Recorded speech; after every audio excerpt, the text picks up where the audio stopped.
Lovecraft, and here on the Monday edition of Master Maker we focus on techniques, and for the entire month of September we have been working on Wire 101, starting from the very basics and kind of working our way through some of the upper level basics. We've not done anything too terribly hard, but it is really important that we start with some building blocks and build through those so that you can kind of create your own path in the wire working journey. So this will be the last of our wire journey, at least for the month of September, and at least temporarily. Next month we will be moving on to something else. So this is kind of the culmination, if you will, of all of the things that we have worked on and worked towards through the week, or I'm sorry, through the month rather, towards this project that we're going to put together, kind of combining a lot of the elements that we have been working on.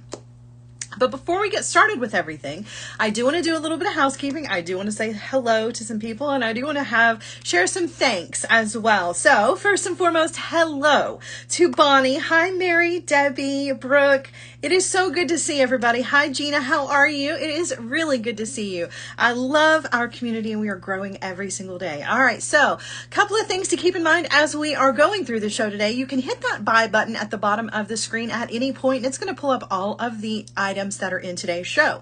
So if you see something that you like and you want to know more about it, or maybe I just didn't give you enough information, need a little extra, right? You can hit that buy button at the bottom. It's going to bring up all of the items that are in the show. And you know what's great about that is that you can also go ahead and put those in your cart. You can also check out all while still watching the show. It's just going to make me small, so you're not going to miss anything, which is fantastic. However, should you have to miss something, because I mean life happens, right? Sometimes we have to walk away. Should you have to walk away and miss something, or if you've ordered your items and it's been a couple of days and you've forgotten what you were going to do with them, you can always watch this as a video on demand and be re-inspired, which is pretty awesome. Pretty awesome indeed. So don't forget about those. Also, please hit those heart buttons anytime you see something in today's show that you like, whether it is a technique or an item, or you just like what we're doing and you're just loving everybody else in the community here. Hit those heart buttons and share the love. That's how I know you're still with me. And if you don't mind to share this to your social media, it would be wonderful. We really appreciate all of the shares. So if you can share this to a Facebook group that maybe allows you to share this kind of thing, maybe a jewelry making Facebook group that you are a part of, or if you want to just share this to your own social media feeds, we really appreciate it. Any way that we can reach all of the other makers out there who don't yet know about us. Can you believe it? There are people out there who don't know about Master Maker, don't know about JTV Extra, don't know about Jewel School, don't even know about JTV. We want to get all of those people and reach all of those amazing makers and bring them into our wonderful community. So any place that you can share this, we really appreciate your help in helping us to find all of the other amazing members who don't even know that they're part of us yet. Right? Surprise! All right, so hello, Nicole. How are you? Hi, Pauline. Hi, Janelda. I do want to say a very special thanks to everybody who participated in the JTV Jewel School Experience JTV event. I always mess up what it was called. It was a wonderful Jewel School workshop. That's what it was. And we had a wonderful time last week. So if you joined us for that, I just want to say a big thank you to all of you who helped to make that event extra special. And for those of you who watched the pre-recorded video of Master Maker, I also want to thank you guys for tuning in, because it wasn't me live. You've got me live now, but I wasn't live then, and that was a little different. So at least it was for me. It was a little different to record this without an audience. I do love having you guys here to chat with. It makes a huge difference for me. It definitely gets rid of all those butterflies that I have. So I appreciate you guys. All right, so since this is our last day of wire for September, I do want to remind you we're doing a full finished project today. Okay, just so stick around. The items are the same. I'm going to run through those. I'm going to run through the beads. I'm going to run through the tools, and then we're actually going to put together a full project, because we've been kind of working towards that all month. So today is the day, right? I'm going to turn you around. We're going to look at all of the amazing items in today's show, and then we are actually going to put together a really cool pair of earrings. So let me get you turned around. All right, guys, let's get right into it, shall we? All right, clearing off my workspace here. I have got tourmaline in matrix a mixed shape parcel. If you've been joining me for the whole month, you guys, this is not the first time you've seen this, but it might be the first time that you're joining us, and I got to tell you, you don't want to miss out on this. Tourmaline is one of my favorites, and the colors in this are absolutely gorgeous. This is going to be an absolutely perfect buy for this time of year, for fall into winter, because the reds are like these deep, wonderful raspberry or cranberry reds. You've got lots of browns here. There is some black in here. There are some cream tones as well, and they all have really great flat backs. So this means you can use these with your bead weaving projects or your wire weaving projects, right? You can wire wrap these as cabochons because they all have that wonderful flat back, or you can seed bead around those. You can really kind of incorporate these into your jewelry in so many different ways. There are a lot of different sizes here and shapes. We've got some teardrops, we've got some ovals, there are some squares and rectangles. There's something for everybody here. And again, this tourmaline is absolutely beautiful. It's just really deep, wonderful kind of forest tones here. I know there's not necessarily any green. I mean, there is a little bit of green, but it's more kind of brown and raspberry, at least in my parcel here. And it definitely gives like this kind of fall woodsy feel to it. So I think that some really amazing pieces are going to come out of the parcels that get purchased. For sure. Love this. All right. So if flat backs are not your thing, I do have some beads for you. And we've been taking a look at these beads all month, and I cannot get enough of these. I cannot recommend this set enough because there are so many beads involved here. I've got a multi-stone round bead set. This is 16 strands, and each strand is 14 to 15 inches long. So we're talking about a lot of beads here. This is not just a tiny little, you know, 1 or 2 strands. This is a huge set of beads. So we've got some sandstone beads here. We have some beautiful unakite, which we're actually going to use in today's project. Both of these are perfect for fall. Those colors are amazing. We have some, let's see here. We've got some leopard skin rhyolite, which is also another great one for fall. Look at the fall colors here. So pretty. We have green mixed ornamental stone, which is also another beautiful one. We have some demortierite in quartz.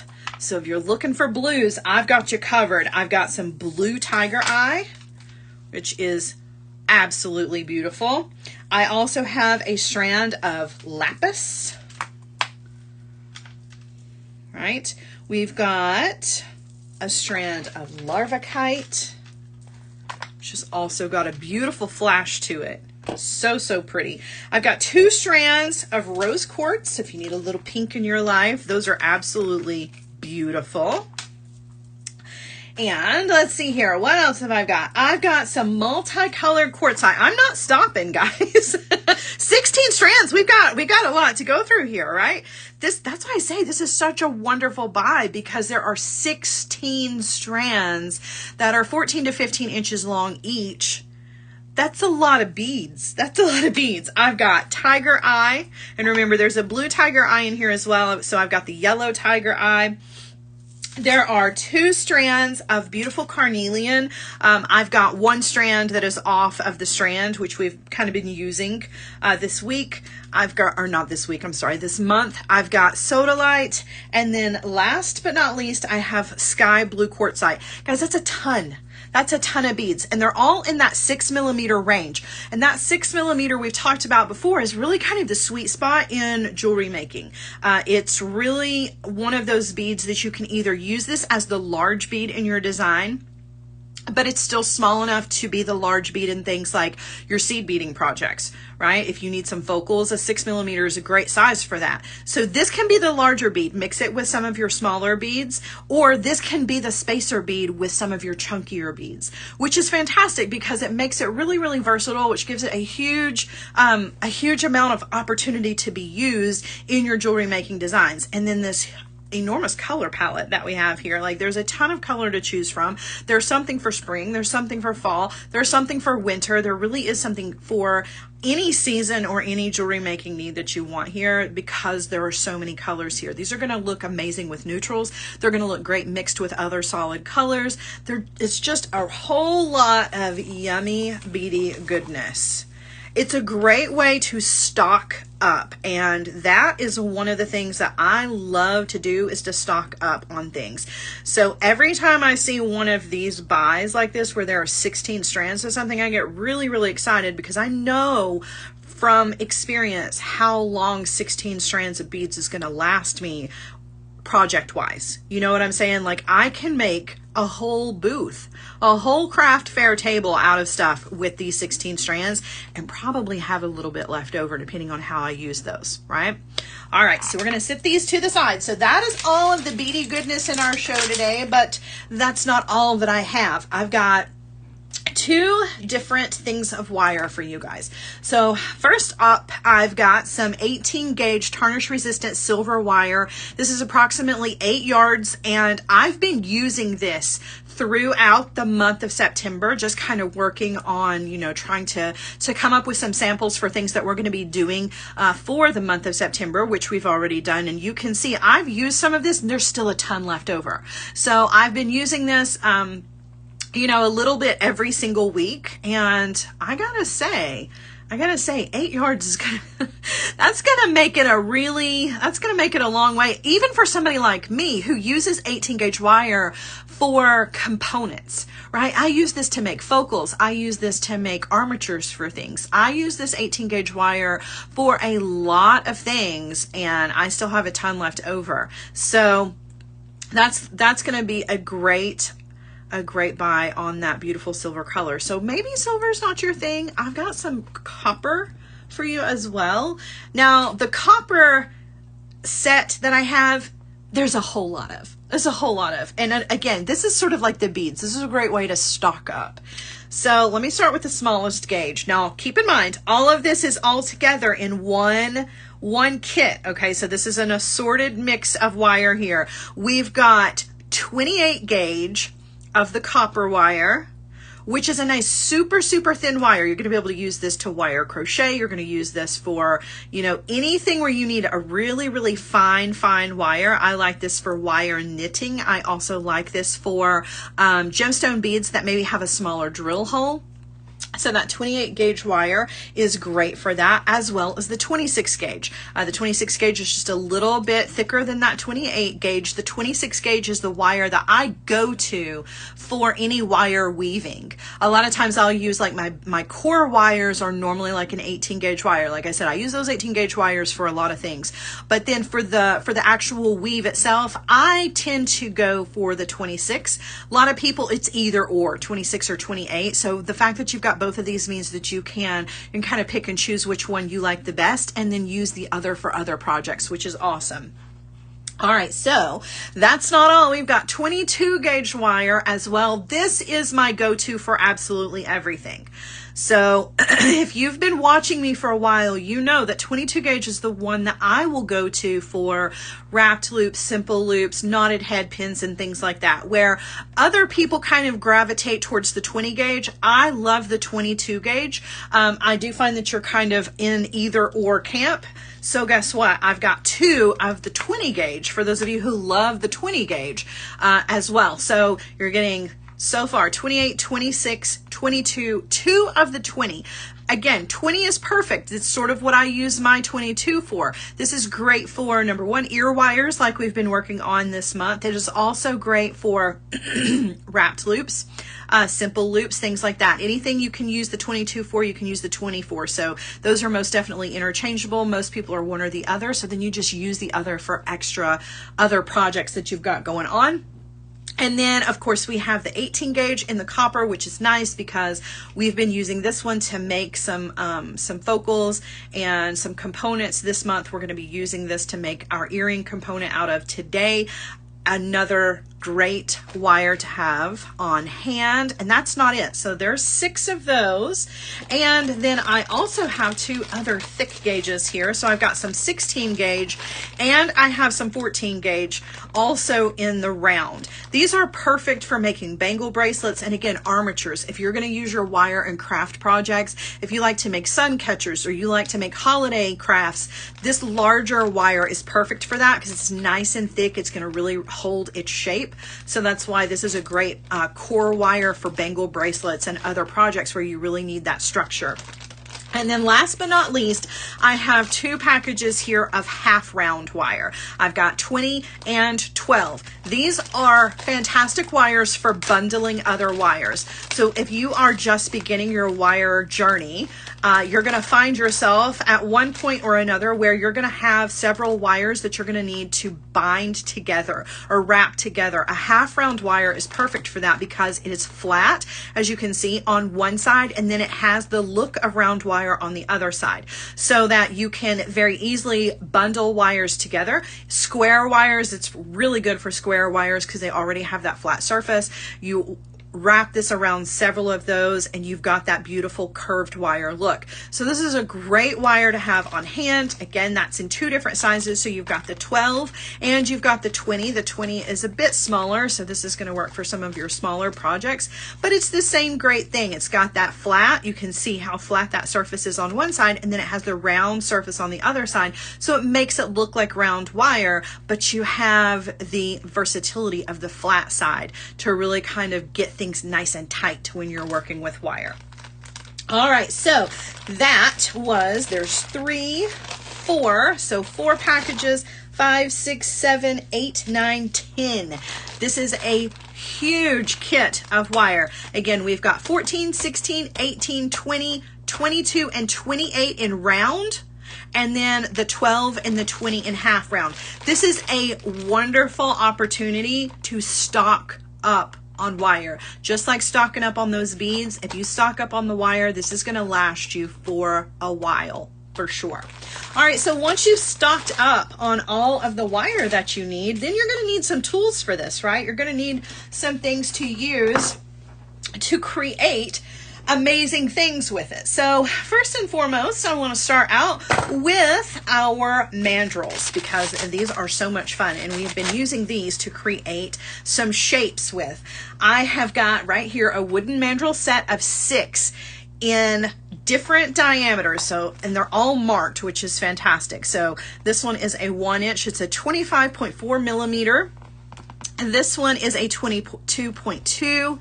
This one is a 15.8. This one, I've got this one in here upside down. Let's turn this one around so we can see it here. So this is a 12.7. And we've got, let's see here, a 7. Is it a 7? 7.5. And then last but not least is a 6.3 millimeter. These are so nice to have on hand. For one thing, they all come in this cute little package, this little traveling pack that you can just like Velcro shut. It's lightweight because they're made out of wood. You just throw them into your bag. But it's also a great little set to have on hand if you are looking to make your own jump rings, make your own components. If you're going to make some focals, you're going to make some earring wires. That's what we're going to be doing today. Lots of uses for this, and it's nice to have this wide selection. Plus the traveling kit is just really kind of cool. Like I said, you just throw it in your bag. So really, really handy. We're going to be taking a look at these again here in just a little bit when we get started with our project. I also have my very favorite cutter tool in today's show. So we've got the designer flush cutter. You guys have seen me use this one all the time. If I go to cut my wire, this is usually what I have in my hand. You'll know it by the blue handles. So this is the Bead designer flush cutter. This was made in Italy. It is my absolute favorite cutter tool that you can get. Let me show you. Here's some wire here that we can cut. Let's use some of this 18 gauge wire. I'm going to show you why this matters so much. So a regular cutter tool is going to give you kind of a pointy end to your wire. I don't know if you can see that or not, but it definitely has like a jagged end to it. If you'll use your flush cutter and you cut with the flush side, you're going to get just that. You're going to get a nice flush, flat cut in your wire. Now, why does that matter? It matters when you are creating shapes with your wire. For instance, if you were going to create a loop, which we're actually going to do a little bit later, where the 2 wires need to meet. So any opportunity for the wires to meet each other, if you can get a flush cut on that, you're going to be able to kind of manipulate that to make a full closure on that. Now, I do need to kind of work on that a little bit with my pliers, but because that wire is cut flush, nice and flat, I can lay it perfectly right up against the other wire. So that's a great reason to use a flush cutter for things. Another great reason to have this on hand is if you make your own rivets for things, right? If you're going to splay the end of the wire, it's nice to start with a nice flat end of the wire. For those of you who are unfamiliar with what that means, so we've not ever done anything like that, at least not here yet on Master Maker, but you can take your wires and you can use a hammer to splay the end of your wire, sort of like making a nail or your own head pin, by simply hammering the end of that. So if you've already got a flat end to start with, it makes that process a whole lot easier. It's also great for ear wires. If you're going to round out that wire at the end of your ear wire, it's nice to have a nice flat edge for that as well. So definitely worth the money as far as the tool is concerned, because if you will take care of this, it will last you forever. Now, when I say you take care of it, what I mean is you don't want to cut anything else with this. You want to be sure that you are keeping those blades nice and sharp by only cutting things like your dead soft wires or your medium temper wires. You don't want to go cutting your memory wire with this, or plastic or leather or anything else. This is like your mom's sewing scissors. When she would fuss at you if you grabbed her sewing scissors to cut paper, you definitely want to treat these the same way. I'm not saying you need to threaten anybody who uses them otherwise, but I'm also not saying that you shouldn't. Right? Anybody coming to look for something to cut with in my office, they are not going to get these. They're certainly not going to make it, but maybe one step away from my desk before I ask you, excuse me, what are you going to cut with those? And that's not to say that I'm not guilty, because I am. But if you will take care of these and only cut the right things with these, they will last you forever. All right, I've got one other tool to show you guys for today's show, and then we are going to move into our project. Now, this was a new addition to the lineup today, and that is the stepped bell making pliers, and I am in love with the stepped bell making pliers. Now, you guys have seen me use like a combination of the small bell making pliers and the large bell making pliers, which is great. I love both of those, and I'm not getting rid of those by any means, but this is a great alternative to that, because you've got the opportunity to make 6 different sizes of loops in one tool, which is fantastic. So you've got really large all the way down to really, really small. Love this. This is a great tool to, again, just have on your desk to grab for. You can make your own jump rings with this. You can make your own components with it. You can make 6 different sizes of loops with this. And since each section is not tapered, you're going to have a consistent loop every single time. You don't have to mark these with a marker or anything like that. Love these. We're going to use these today to do a couple of things. So these are going to come in handy where, let me show you why you would need both, because some people are like, well, wait a minute, why would I need both of these? Well, part of the reason that you need both of these is because the wooden mandrel set that I have here is large, right? These are for making larger components, larger loops, larger things. Where this stops, these kind of pick up. It's not exact, but it's pretty darn close, right? You're going to transition from this guy over to this and get even smaller. So the smallest loop you're going to be able to create on these, I believe, is a 3mm loop, because I believe that is a 2mm mandrel. I don't want to swear to that, but I believe that's the case. Regardless, you're going to be able to make 6 different sizes, which is fantastic. So we're going to use these in our show today. All right. So speaking of that, let's talk about where we've journeyed. Let's talk about all the things that we have done this month so far, right? Because we've actually been working on a lot of different things. I've got a little container here of a little bit of this and a little bit of that we've kind of been working on. So the first time we got together here for our first Monday edition of Master Maker, we talked all about simple loops and wrapped loops. That was our number one lesson, was those simple loops, the wrapped loops, and then we also did some knotted head pins, if you will remember. Again, another one of the things that I consider to be a very basic but necessary skill in your wire working journey, for sure. So a great place to start. And then from there, we worked on components, right? We created last week, we put together, or I'm sorry, Yeah, it was last week. It was last week. I'm kind of thrown off because the event was last week. But we created these really cool infinity link earrings. We worked on our very own earring wires. And we created some hoops that you can use, those wooden wooden mandrels. I'm doing a lot of talking here, guys. I'm sorry. I had to stop and catch my breath. We were making earring components, or pendants rather, using our wooden mandrel set.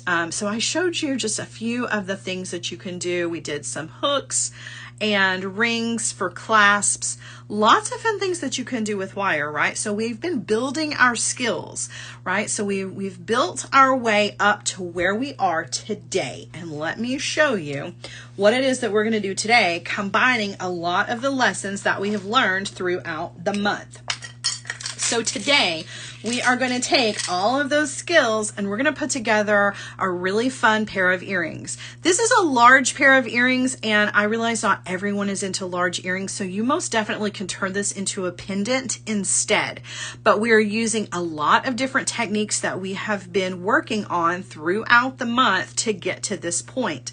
And from here, I'm hoping that you are even more inspired to go forward and create some more amazing things on your own. So we're going to create everything you see here minus the jump rings. Now that doesn't mean that you can't create your own jump rings. It just means that making jump rings is not one of my favorite things to do, so I don't. Just being 100% transparent with you, always keeping it real here on Master Maker. I don't necessarily like to create my own jump rings, but I tell you what, you've got those mandrels plus the stepped bell making pliers, and you most definitely can make your own jump rings if you want to, and the wire. So you've got everything you need to do that part. I'm going to use pre-made jump rings, but we're doing all of this down to the ear wire ourselves today.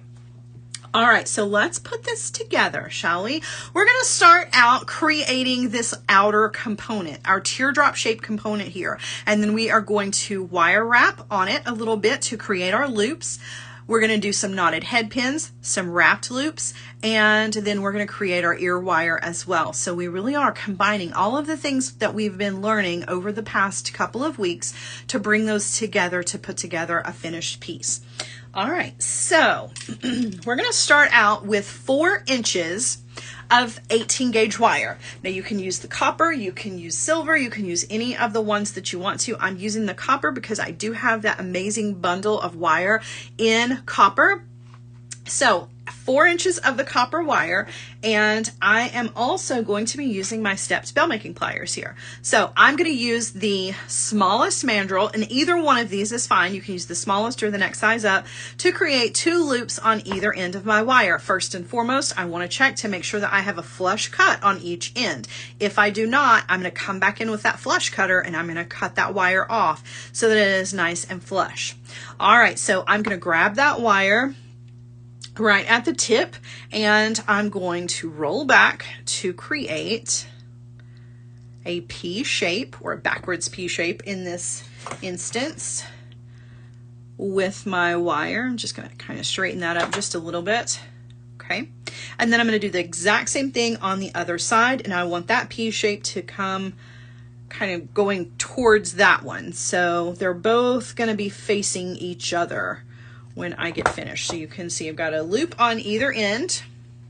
That was not the best loop. Let's try this again. Let's try that again. I'm kind of picky about my loops. All right.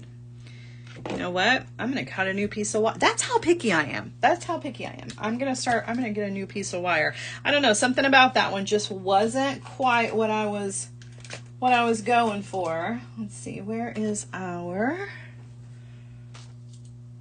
Oh, I might be stuck with that one. Nope, here it is. It's like I just had the wire in my hand. All right, so let me grab this wire out here again. I'm just kind of picky. That one just didn't turn out the way I wanted it to. So I'm going to straighten my wire out here. We're going to measure a new piece.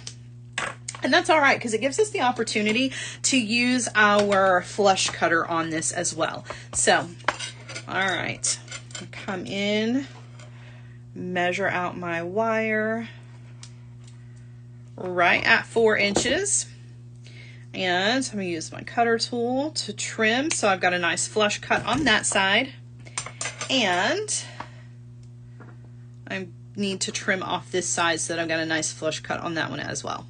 All right, let's try this again. All right, I'm going to use the smallest mandrel, but you can use the next size up, whichever one you're more comfortable with. All right, I'm going to grab the tip of that wire and I'm going to roll to create my loop, and then I'm going to do the exact same thing on the other side. I'm going to grab the wire and roll to create my loop. There we go. Much more happy with that. So both of those loops are facing each other. If they are not, and one of them is kind of facing the opposite direction, just grab a hold of them and just give your wire a little bit of a twist so that they're both facing the same direction. All right, now I'm going to grab one of the mandrels out of my mandrel set here.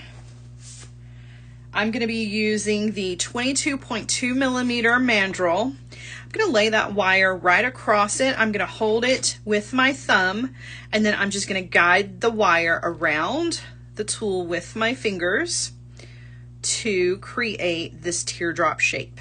Okay, I'm going to take that off, and then I'm going to kind of clean this up a little bit. So I'm going to just use my pliers to make sure that the loops are facing away from me. I don't want to see those loops. So when I'm looking at this from the front, this is what I want to see, right? I don't want those loops facing towards me. Whereas in one of our other components that we made, you can see the loops are facing towards us.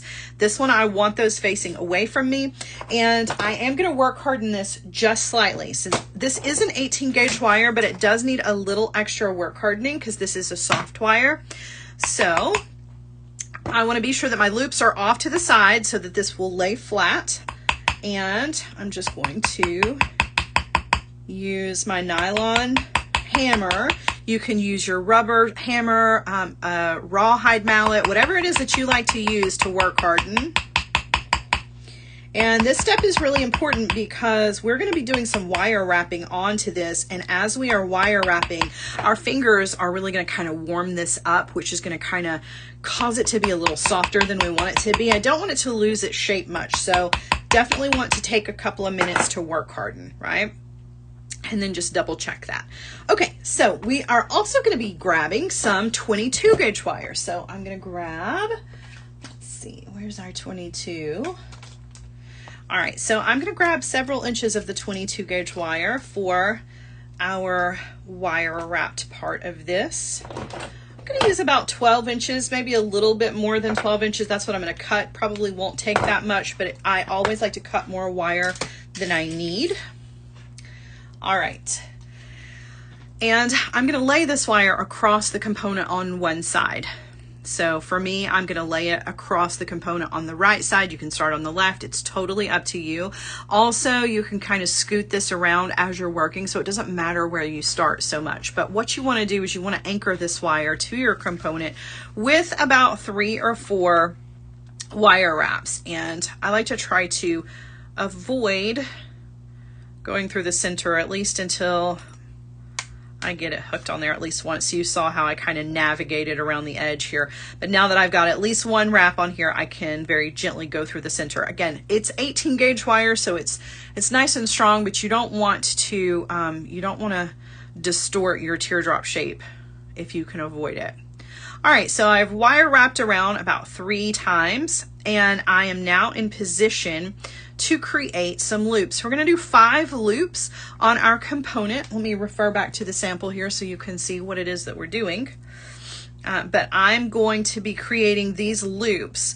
That's going to give me a spot to add a dangle. Now I've used jump rings to connect mine, but you could wire wrap directly to them if you wanted to. And you can make your loops any size that you want, particularly if you're using your stepped bell making pliers. It means you can make them any of 6 different sizes here, right? All right, so how do you do that? I'm going to show you. I'm going to, first and foremost, I'm going to lift you up just a little bit. There are my small bell making pliers, so move those out of the way. All right, now I'm going to grab the component with my stepped bell making pliers, okay? And I'm holding it in place where I want to create a loop. and I'm going to use the small loop here. You can use the larger one. Either one of those is up to you as to what size you want your loop to be. But what I want you to notice is that I'm following the natural path of the wire, meaning we've been working in a clockwise motion, right? We're wrapping in a clockwise motion. So the wire is coming from underneath, around the back, and up here to the front, right? And then it's going away from me.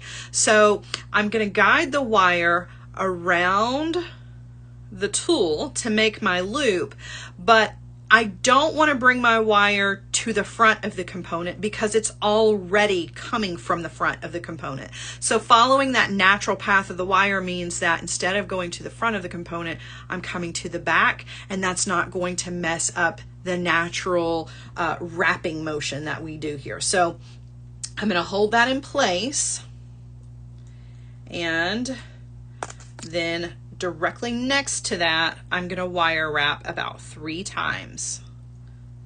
Okay, and I want those wire wraps to be nice and close together. If you can't get those close together with just your fingers, feel free to come in here with your pliers. I'll show you here in just a second how to tidy those up. But I've gone around about 3 times and 3.5 times because now I'm in position to make a new loop. But notice how I've taken my fingers and I've just kind of scooted those wraps over. So you can do that with your fingers, or you can come in with your chain nose pliers and very gently kind of push, right? And that's going to tidy up those wire wraps. Then when I take this off the tool, I've got a cute little loop there for me to hang something from. Something else is that I can also kind of wiggle this on the component to set it wherever I need it to be. It's not locked in, right? It's not locked in just yet. All right, then I'm going to move over, placing the tool right up against the previous wraps that I did. And again, guide the wire around the mandrel, follow the natural path of the wire, which makes this wrap also come from behind. So I need to go behind the component instead of in front of. And then we're going to wrap around about 3. So there's 3. And then we're going to do 1 more to put ourselves in position for another loop. So there's 3. Kind of scooch that over there with my fingernails, take that off, and I've got 2 loops. Okay.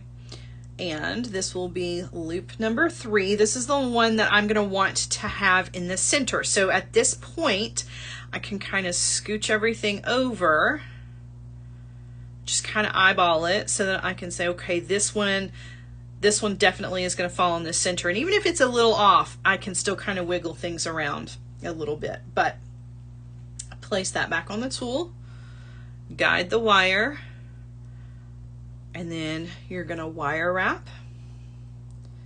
So there's 1, 2, 3.5. Scooch those wire wraps over, take that off. They almost look like little flower petals, right? Are you seeing some other inspirations here? So if you use the larger mandrels of the stepped bell making pliers, you really can get a flower petal look. So instead of a teardrop shape, what if we use those mandrels to make a round shape, and then use the larger loops or the larger mandrels to make the petals? Right? So lots of inspiration just from one little project that you're seeing me do. Hopefully I'm kind of sparking your creativity and helping you come up with some other things that you could possibly do here. All right, so we're making another one of our little loops, wrapping around, and we're in position for the very last loop. Take that off the tool, slide this one over. Notice that I put this directly next to the wire wraps. There's no space in between there, right? I want these all consistently spaced. All right, so this will be the last one. Wrap around. And now we have 5, which is exactly what I was going for. I like personally to have an odd number so that I can have a clear center, but that's totally up to you. And you could do more, you can do less, you can make them bigger, totally all up to you. I'm just giving you a little bit of inspiration here in hopes that you will take it and run with it. All right, I'm going to trim off my excess wire.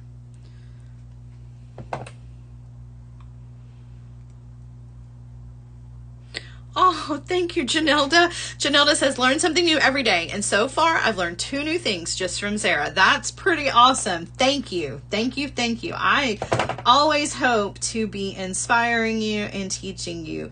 It's funny because sometimes, you know, we do the same things over and over again, and I kind of take for granted the little things in between there that maybe I don't spend enough time on. And that is sometimes that one little thing that somebody's like has an aha moment, you know, and they're like, oh, I didn't realize that. I didn't realize that. So always hoping to inspire and to teach anything that I know. And if I don't know how to do it, I'll find out for you. You know what I mean? As I'm always learning as well. All right, so we've got our loops along the bottom of our teardrop shape. Now, the teardrop has kind of opened up on me just a little bit because I've been kind of wiggling, just trying to kind of center up my wraps, which is fine. And then you can kind of push it back together again if you want to. Just be gentle with it. It is a strong wire, like I've mentioned, but you don't want to do any like major bends in it or anything crazy that you can't correct. So when you are really kind of coaxing it, that's what you're doing. You're coaxing it into the shape that you want. Those movements need to be like small, controlled movements instead of large, just one big sweeping motion, because a lot of times that'll create a bend in your wire that even though you can flatten it back out, you may still kind of see the remnants of it. So just be mindful of things like that as you are working with your wires. Even if they've been work hardened, they are still susceptible to things like that. All right, so we have our teardrop shape ready to go. So that's our component. It's ready. I'm going to sit it over to the side and we're going to talk about the other things that we have learned throughout this month, and that is our wrapped loops and our knotted head pins. So we want to do six knotted head pins and six wrapped loops with some beads here that we're using. I'm using some of the beautiful Unikite from that mix of beads that we had. So 5 of those are going to go around the outside edge, and then I'm going to have 1 to dangle in the center. So 2 of those I've already done for us just to save a little bit of time, and we're going to do 4 of these together. That also means that we are going to be doing our knotted head pins together. I've got 2 pre-made, but we're going to make 2 together. Okay. All right. So I'm using some 22 gauge wire for the knotted head pins, and I'm going to be using my round nose pliers and my nylon jaw pliers, which we talked about earlier this week as well. So let's walk through this. We'll do 2 of these together. Okay. All right, for a knotted head pin, 22 gauge wire, I only need about 3 or 4 inches of that. That's probably a little excessive because I really don't need that much, but it's easier when you're first learning how to do these knotted head pins to have more wire than you need, just because it's easier on your fingers, okay? All right, so what I'm gonna do is I'm gonna start with the very tip of my wire and the very tip of my pliers. So I'm gonna grab that wire right at the tip, and I'm going to roll that wire around the tip of the pliers once all the way around, and then a second time directly underneath that one all the way around. And you want to stop where you see the cut in the wire. So that's how you know you've gone 2 times around, right? Before you take this off of the pliers, bend it underneath the 2 coils that you've created so that it is running away from your hand, away from the tool, and is underneath the 2 coils. If you take this off of the tool first, your gut instinct is going to tell you to bend it the other direction, because it just feels kind of funny to bend it underneath the coils. But trust me, leave it on the tool, and that way you'll never forget. Bend it this direction. All right, take it off of the tool. Then you're going to take the tail end of the wire and you're going to bend it back this direction, just kind of creating a loop with it. And you're going to stick the tail ends of the wire back through the 2 little coils that you created. This is going to make like a little lasso. Okay, you're going to come in with your nylon jaw pliers. This is the #1 tool for this. Nylon jaw pliers. Please do not do this with regular pliers, because you will tear up that beautiful coating that's on the outside of your wire. If you pull your wire through regular pliers, it's going to make it all nasty and gnarly. So you just want to use nylon for this. Trust me. I know from experience. All right, where the wire is coming out, first and foremost, make sure that those two loops are sitting right up against the edge of the nylon jaw pliers. Take another pair of pliers to pull, and you're going to pull a knot right in the end of that wire. Now, you'll notice I used a little bit of strength. I was kind of shaking a little bit because you really got to pull hard, right, to make sure that your knot is nice and tight. It makes a little knot that sort of looks like a little rosette, and it's a head pin for your beads or anything else you need to put onto a head pin. Let's do one more together, okay? You're going to do a total of 6 of these for this earring, but we're doing just the 2 together. All right, so tip of the wire, tip of the pliers. Roll the wire around the tip of the pliers and then go a second time directly underneath the first wrap around, and then you're going to stop where you see the cut in the wire, and before you take it off, bend it underneath. So this is going away from your hand, away from the tool. Okay, take it off of the pliers, take the wire and bend it back so that it is coming back through the 2 loops of the wire, and then grab with your nylon jaw pliers, and with another pair of pliers, pull. Pull nice and tight to tie a knot right in the end of your wire. All right, so again, you're going to make 6 of those. 2 of ours have already been done for us, but you're going to do 6 total, and then you're going to thread your beads on, and we're going to do wrapped loops. So let's do that now. We're going to take 1 bead per head pin, and then we're going to come in with our chain nose pliers. We're going to grab the wire right where it is exiting the bead. We're going to bend that over the top of the pliers so that the pliers does the measuring for us for our wraps. We're going to come in with our round nose pliers, grabbing the wire just like so, and we're going to go up and over the top barrel of the pliers, rotate those in our hands so that we can take the wire over to the other side to close up our loop, okay? And then I'm going to switch hands, and I'm going to use another pair of pliers here to wire wrap in that space between the loop we just created and the top of our bead. And it looks like I will have room for about 4 of those wire wraps comfortably, right? You don't want to push it, particularly when you're using glass beads or crystals. You don't want to push those wire wraps because you risk cracking the top of your bead. Now this unikite's nice and strong. I don't have to worry about that too much, but with some of your more delicate beads, you definitely want to be careful about that. And you want to be careful when you come in to cut. So you're coming in to trim off the excess wire. You want to get in there as close as you possibly can, and you don't want to accidentally cut your bead either. If you've got a little bit of a tail sticking out, use your pliers to tuck that in, and you've got a little beaded dangle ready to go. Okay, we're going to do that 3 more times. Lots of practice here for our wrapped loops, one of my favorite things to do. So, all right, we're going to thread a bead on, coming in with our chain nose pliers. Yes, Janelda said, are you using 22 gauge wire? I am. That is my go-to. However, if you are more comfortable using 20, feel free to do so. Just know that when you change up the gauge of the wire for a knotted head pin, that was a weird accent that just came out of my mouth, for a knotted head pin or for a wrapped loop, the thicker the gauge wire, the thicker the knot, and the thicker the wraps. The smaller, obviously. So just keep those kinds of things in mind when you're trying to keep things balanced. I know that a lot of times with gemstone beads and pearls, they have a very small drill hole, and sometimes your only option is 24 gauge wire, which is fine. But if you're using kind of a medium-sized bead, you don't want to put an 18 gauge wire in there with a big chunky knot. You know, it's going to really kind of distract from the rest of the bead. So just kind of keep those things in mind. But 22 is very much my go-to gauge for knotted head pins. It's a nice balanced gauge for, particularly for 6 and 8 millimeter beads. All right.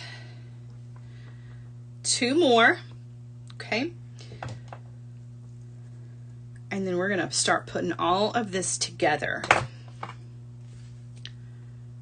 Round nose pliers going up and over, rotate the pliers, take the wire over to the other side, and you can use your fingers if you don't want to use your pliers to do your wraps. So whichever is more comfortable for you. I'm kind of an either or person. If I've got a nice soft wire, I can do it without my pliers. If the wire is a thicker gauge wire, a little bit stiffer, I often will grab my pliers to do those wraps for me. All right, we're gonna do one more and then we're gonna start to assemble our earring, and we're gonna make our ear wire together too, which we did last week, but we're gonna do it one more time just to say that we did it all. All right, up and over.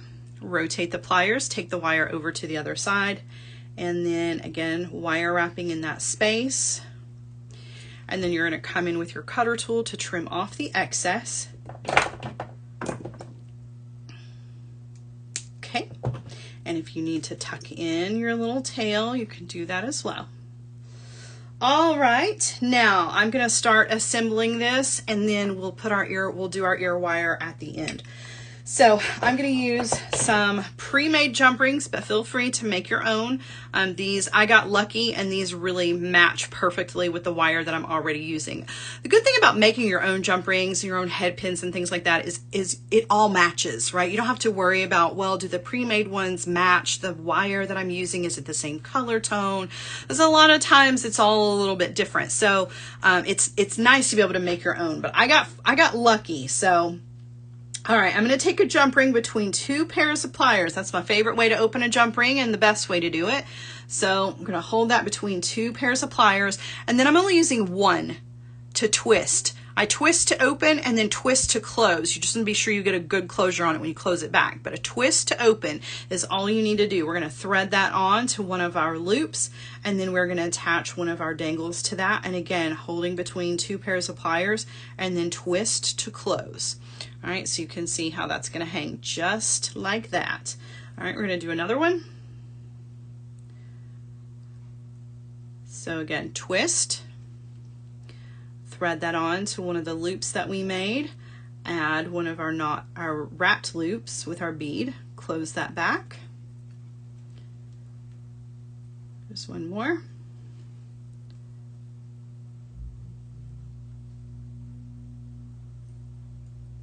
And then twist to close.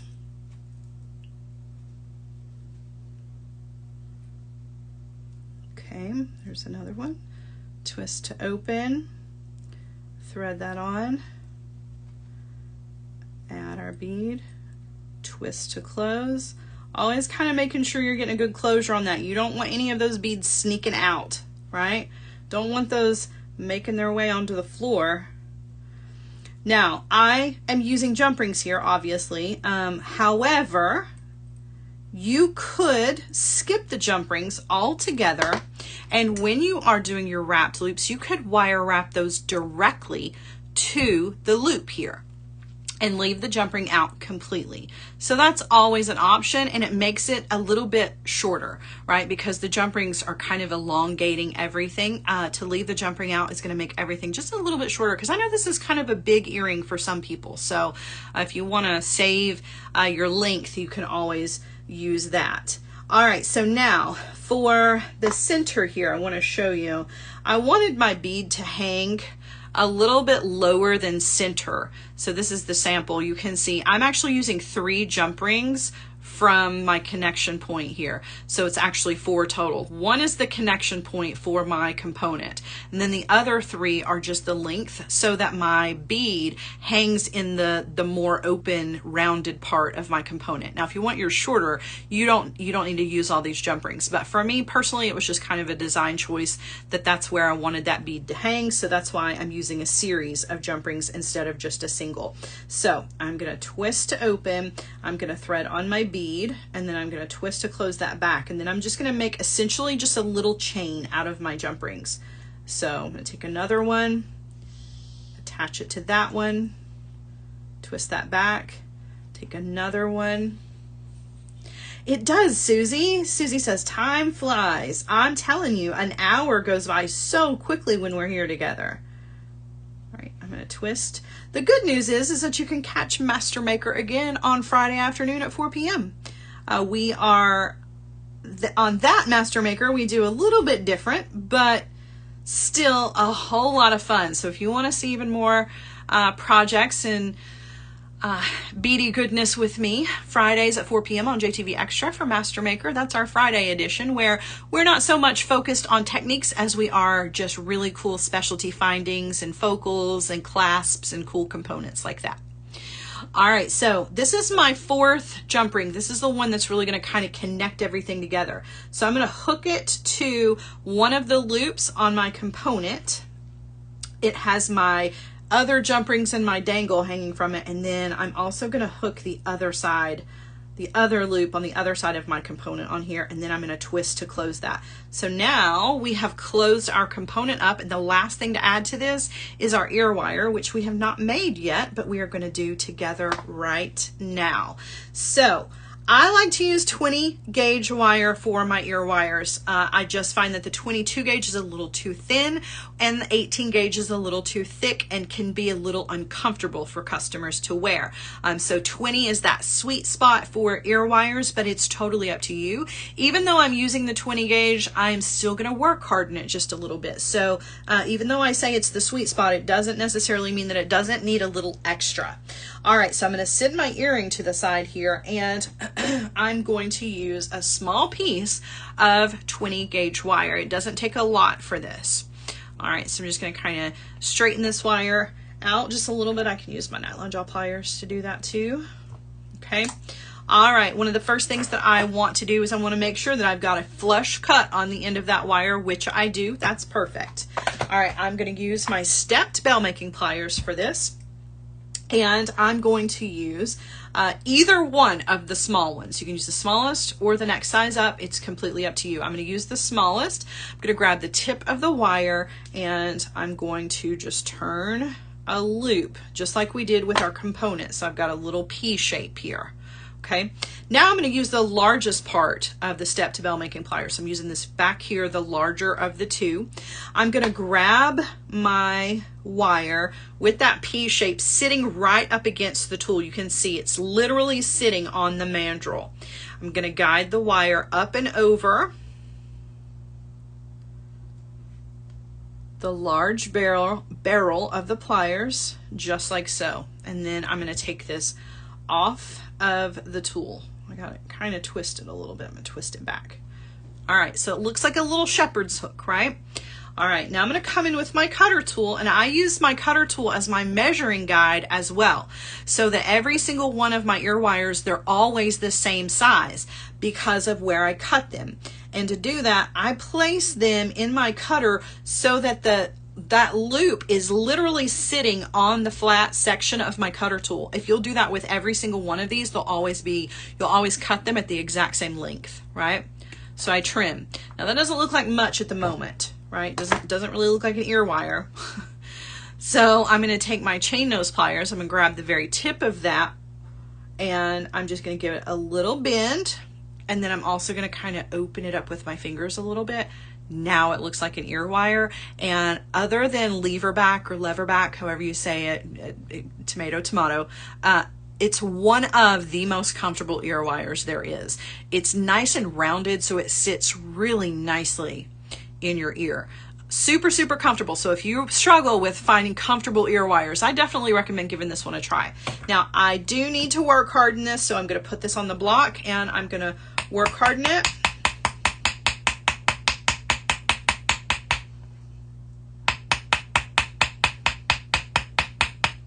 And then I definitely recommend, please don't do this. Please don't give these away or sell these until you do this.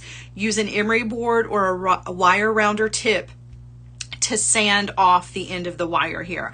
Just because it's cut flush doesn't mean that there are not some sharp edges there and some microscopic pieces of wire shards that are there, you know, the leftover wire trimmings. So you want to be sure that you hit that with a file of some variety, doesn't matter, metal file, whatever you've got, before you put these in your ears or you give them to a customer, because the last thing you want is for a customer to come and tell you that your earrings gave them an infection. So trust me on that one, okay? All right, so now we are ready to add this to our earring, and we're just going to treat that little loop just like we would a jump ring. I'm going to hold that between my fingers, just give it a little bit of a twist, and then I'm going to hook it to my jump ring. And then same thing, I'm just going to twist it back. And you've got a cute, cute pair of little chandelier style earrings. If this is a little too large of an earring for you, you definitely can turn this into a pendant. But you can say you made it all, even if you make your jump rings. Well, then you can really say you made it all. Listen, if you find jump rings that match, you can tell people you made the jump rings too. Who's gonna know? Who's gonna know? I would. I'm not telling you to lie. That's not nice. All right, I'm gonna turn you around here. Oh my goodness. Fun learning. Exactly. That's what I'm here for. All right. Now I have not filed the one that I just made. That's this one. Well, it will be helpful if you could see it. That's this one. I have filed the sample, so I'm going to put it on so that you can see what it looks like on. These are super, super cute. And I just want to thank you all for joining me this Monday and hanging out with me. Are those not super cute? Really love those. I really do. That copper wire and the Unikite, that's just the perfect combination. That's a pretty pair of earrings for fall for sure. Now, don't forget, you could do this in the silver, you could do it in gold, you could use the lapis, any of those amazing beads. So, if Unikite's not your thing, there's definitely a bead in that 16 strand set that I had that would probably make a pair of earrings that you loved, right? Or that you would love, rather. All right, everybody, thank you so much for joining me for this Monday edition of Master Maker. I appreciate it as always. Thanks for hanging out with me and letting me be a part of your beady journey. Don't forget to set your reminders for Friday at 4 p.m. Eastern time for our Friday Master Maker. I will be here with some more fun goodies. I've got some sparkly bicones and lots of other fun things, so you don't want to miss Friday's show. And thanks. I know I already said that, but I can't thank you enough, you guys. Have an amazing rest of your week, and I will see you soon. Bye, guys.